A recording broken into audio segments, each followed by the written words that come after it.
આજની બ્લોગમાં અત્યારે બહુ તડકો લાગે છે ને ઠંડી બહુ પડે. આ હે ખાતર,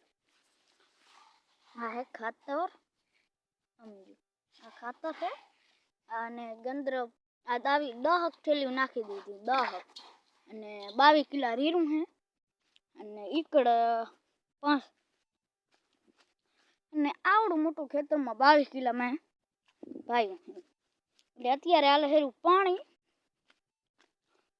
ને રીરું હે મોટું દાણે લાગી ગયું. સમજો આ હે ને આ દાણા હે અને ખાતર તો તમને દેખાડી દીધું. તમારે કરવાનું હે, તમારે ઈ ખબર પડે કે કેટલા મણ થશે રીરું. અને ગંદરપની થેલીઓ 5 કિલા ને એમ કંઈક નાખ્યું હે.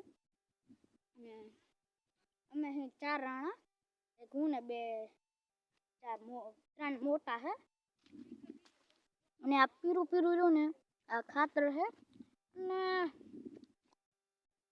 એ નક્કી મહિના કહે વાટવું પડશે અમારે, કેમ કે હવે દાણે લાગી જોઈ રીરું અને ચાક ભૂરકા હેરું.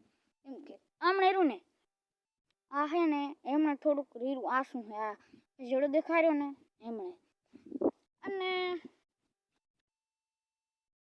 મારું હજી એક ખેતર હે, એ તમને પછી બતાવશું. અત્યારે અમે નહીં જવાના કેમ કે હજી મારે અડધો કલાક લાગશે.